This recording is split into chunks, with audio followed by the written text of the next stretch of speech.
কিছু কিছু মানুষ আছে দেখবেন যাদের ঘরে কিনা চাল নেই, ডাল নেই, নুন নেই, পেঁয়াজ নেই, তেল নেই, মাছ কিনার টাকা নেই, সবজি কিনার টাকা নেই, এমনকি পরনের পোশাকটাও জোড়াতালি দেওয়া।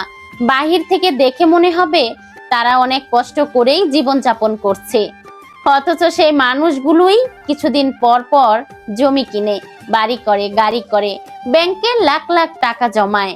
আসলে সমস্যা তাদের নয়, সমস্যা তাদের স্বভাবের। ওই যে একটা কথাই আছে না, কয়লা ধুইলে ময়লা যায় না। কিছু কিছু মানুষ যতই বড়লোক হোক না কেন, তাদের স্বভাব চরিত্র ওই ছোট লোকের মতোই থেকে যাবে।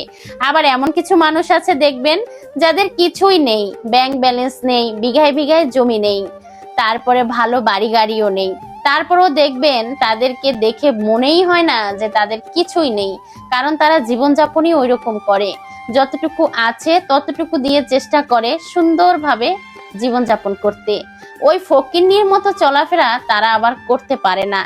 আমার চোখে দেখা এমন অনেক মানুষই আমি দেখেছি যারা কিনা একটা সময় মুড়ি খেয়ে বিঘায় বিঘায় জমি কিনেছে, অথচ বৃদ্ধ বয়সে এসে যখন তার ওই খাবারগুলো খাওয়ার কথা তখন সে খায়নি, আর এখন সে পায় না, কেননা এখন সন্তানের উপরে নির্ভরশীল।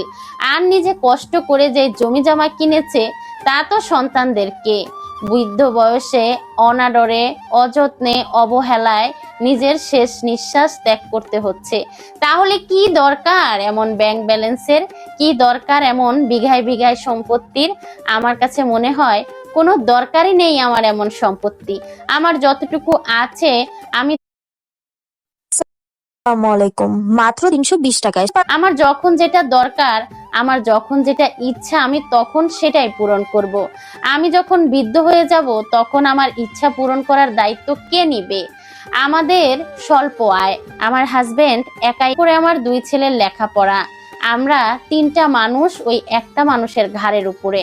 আমরা হয়তো ব্যাংক ব্যালেন্স করতে পারছি না, কিন্তু আমাদের সন্তানকে মানুষ করার জন্য যা কিছু করা দরকার তাই করছি। এমন কিছু মানুষ আমি নিজের চোখে দেখেছি যারা কিনা জমি কিনেছে, বাড়ি করেছে, অথচ নিজের সন্তানকে লেখাপড়া করায়নি। আর এখন সেই সন্তানে হাড় ভাঙা খাটুনির কাজ করে, খেতে খামারে কাজ করে। দেখা যায় বিঘায় বিঘায় জমি আছে, তারপরও তার সন্তান কৃষক। আমি মনে করি সন্তানই সব থেকে বড় ভবিষ্যৎ। বাবা মায়ের উচিত তার সর্বোচ্চ দিয়ে সন্তানকে মানুষ করা, কেননা সন্তান যদি মানুষ হয় তাহলে কত জমি জমা আসবে যাবে।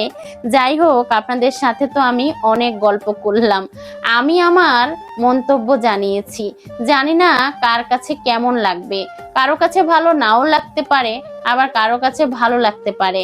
যাই হোক, যেই দুজন মানুষের কাছে আমার কথাগুলো ভালো লাগবে আমি শুধু তাদের জন্যই ভিডিও বানাই।